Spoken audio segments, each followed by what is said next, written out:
नमस्कार, मैं हूं आपके साथ पूर्णिमा मिश्रा। हमारे खास प्रोग्राम क्या कहते हैं नरेंद्र मोदी में आज आपको सुनवाएंगे पीएम मोदी का वो ऐतिहासिक भाषण जो उन्होंने 2 सितंबर 2022 को बेंगलुरु में दिया। अपने भाषण में प्रधानमंत्री ने कहा कि आजादी के बाद दशकों तक हमारे यहाँ ऐसी स्थिति रही कि सिर्फ साधन संपन्न वालों को ही विकास का लाभ मिला है और जो आर्थिक दृष्टि से कमजोर थे उन्हें पहली बार विकास के लाभ से जोड़ा गया है। जिनको आर्थिक दृष्टि से छोटा समझकर भुला दिया गया था, हमारी सरकार उनके साथ भी खड़ी है। साथियों, इस बार स्वतंत्रता दिवस पर लाल किले से जिन पंच प्राणों की बात मैंने की है, उनमें से सबसे पहला है विकसित भारत का निर्माण। विकसित भारत के निर्माण के लिए देश के मैन्युफैक्चरिंग सेक्टर का, मेक इन इंडिया का विस्तार करना बहुत जरूरी है। विकसित भारत के निर्माण के लिए जरूरी है हमारा एक्सपोर्ट बढ़े, दुनिया में हमारे प्रोडक्ट कॉस्ट के मामले में कॉम्पिटिटिव हो, ये सस्ते और सुगम लॉजिस्टिक्स के बिना संभव ही नहीं है। इसी सोच के साथ पिछले 8 वर्षों से देश के इंफ्रास्ट्रक्चर पर अभूतपूर्व काम हो रहा है। आज देश का शायद ही कोई हिस्सा है जहां इंफ्रास्ट्रक्चर का किसी ना किसी बड़े प्रोजेक्ट पर काम न चल रहा हो। भारतमाला से सीमावर्ती राज्यों के रोड इंफ्रास्ट्रक्चर को सशक्त किया जा रहा है, तो कोस्टल इंफ्रास्ट्रक्चर को सागर माला से शक्ति मिल रही है। भाई और बहनों, बीते वर्षों में देश ने पोर्ट लेड डेवलपमेंट को विकास का एक अहम मंत्र बनाया है। इन्हीं प्रयासों का परिणाम है कि सिर्फ 8 वर्ष में भारत के पोर्ट्स की कैपेसिटी लगभग 2 गुनी हो गई है।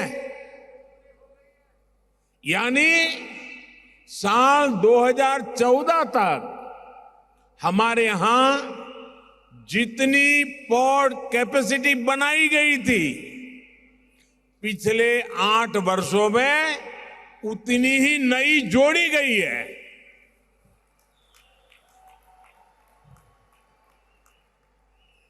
मैंगलोर पोर्ट में जो टेक्नोलॉजी से जुड़ी नई सुविधाएं जोड़ी गई है, इससे इसकी कैपेसिटी और एफिशिएंसी दोनों बढ़ने वाला है।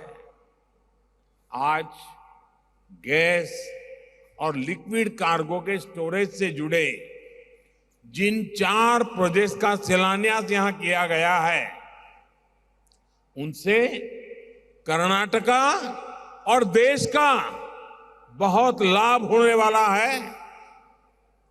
इससे खाद्य तेल की, एलपीजी गैस की, बिटुमिन की इंपोर्ट कॉस्ट भी कम होगी। साथियों, अमृत काल में भारत ग्रीन ग्रोथ के संकल्प के साथ आगे बढ़ रहा है।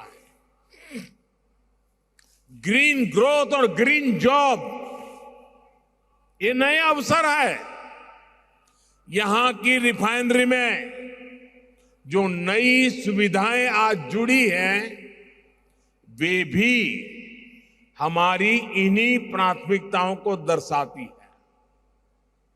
आज हमारी रिफाइनरी नदी के पानी पर निर्भर है। डिसैलिनेशन प्लांट से रिफाइनरी की नदी के पानी पर निर्भरता कम हो जाएगी।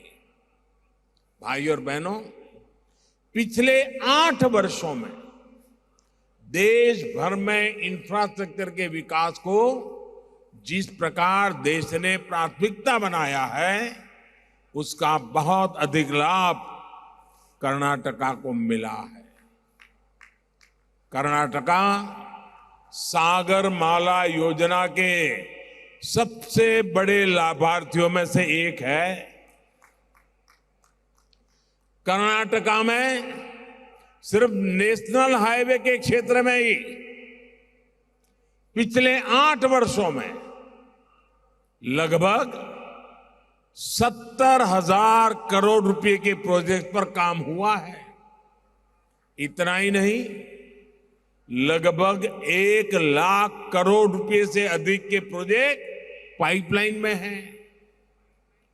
Bengaluru Chennai expressway, Bengaluru Mysore road highway की 6 लेनिंग, बेंगलुरु से पुणे को जोड़ने वाला greenfield corridor, Bengaluru satellite ring road, ऐसे अनेक प्रोजेक्ट पर काम हो रहा है। रेलवे में तो 2014 से पहले की तुलना में कर्नाटका के बजट में 4 गुना से अधिक की बढ़ोतरी हुई है। रेल लाइनों के चौड़ीकरण में भी बीते 8 सालों में 4 गुना से अधिक गति से काम हुआ है। कर्नाटका में रेल लाइनों के बिजलीकरण का तो बहुत बड़ा हिस्सा पिछले 8 वर्षों में पूरा किया गया है। साथियों, आज का भारत आधुनिक इंफ्रास्ट्रक्चर के विकास पर इतना फोकस इसलिए कर रहा है क्योंकि यही डेवलप भारत के निर्माण का मार्ग है। आधुनिक इंफ्रास्ट्रक्चर का निर्माण उस सुविधा बढ़ाने के साथ ही बड़े पैमाने पर नए रोजगार का भी निर्माण करता है। अमृतकाल में हमारे बड़े संकल्पों की सिद्धि का रास्ता भी यही है। देश के तेज विकास के लिए ये भी बहुत आवश्यक है कि देश के लोगों की ऊर्जा सही दिशा में लगे। जब लोगों की ऊर्जा मूलभूत सुविधाओं को जुटाने में लगी रहेगी तो फिर इसका प्रभाव देश के विकास की गति पर भी पड़ता है। सम्मान से जीवन जीने के लिए पक्का घर, टॉयलेट, साफ पीने का पानी, बिजली और धुआं मुक्त किचन, ये आज के युग में स्वाभाविक आवश्यकताएं हैं। इन्हीं सुविधाओं पर हमारी डबल इंजन की सरकार सबसे ज्यादा जोर दे रही है। पिछले 8 वर्षों में देश में गरीबों के लिए 3 करोड़ से अधिक घर बनाए गए हैं। कर्नाटका में भी गरीबों के लिए 8 लाख से ज्यादा पक्के घरों के लिए स्वीकृति दी गई है। मध्यम वर्ग के हजारों परिवारों को भी अपना घर बनाने के लिए करोड़ों रुपयों की मदद दी गई है। जल जीवन मिशन के तहत सिर्फ 3 वर्षों में ही देश में 6 करोड़ से अधिक घरों में पाइप से पानी की सुविधा पहुंचाई गई है। कर्नाटका के भी 30 लाख से ज्यादा ग्रामीण परिवारों तक पहली बार पाइप से पानी पहुंचा है। मुझे खुशी है कि इन सुविधाओं की सबसे अधिक लाभार्थी हमारी बहनें हैं, हमारी बेटियां हैं। साथियों, गरीब की बहुत बड़ी आवश्यकता इलाज की सस्ती सुविधा और सामाजिक सुरक्षा होती है। जब गरीब पर संकट आता है तो पूरा परिवार और कई बार आने वाली पीढ़ियां तक मुश्किल में पड़ जाती है। गरीब को इस चिंता से आयुष्मान भारत योजना ने मुक्ति दिलाई है। आयुष्मान भारत योजना के तहत देश के करीब करीब 4 करोड़ गरीबों को अस्पताल में भर्ती रहते हुए मुफ्त इलाज मिल चुका है। इससे गरीबों के करीब करीब 50,000 करोड़ रुपए खर्च होने से बचे हैं। आयुष्मान भारत का लाभ कर्नाटका के भी 30 लाख से अधिक गरीब मरीजों को मिला है और उन्हें भी 4,000 करोड़ रुपए से अधिक की बचत हुई है। भाइयों और बहनों, आजादी के बाद दशकों तक हमारे यहां ऐसी स्थिति रही कि सिर्फ साधन संपन्न वालों को ही विकास का लाभ मिला। जो आर्थिक दृष्टि से कमजोर थे उन्हें पहली बार विकास के लाभ से जोड़ा गया है। जिनको आर्थिक दृष्टि से छोटा समझकर भुला दिया गया था, हमारी सरकार उनके साथ भी खड़ी है। छोटे किसान हो, छोटे व्यापारी हो, मछुआरे हो, रेहड़ी पटरी ठेले वाले हो, ऐसे करोड़ों लोगों को पहली बार देश के विकास का लाभ मिलना शुरू हुआ है। वो विकास की मुख्य धारा से जुड़ रहे हैं।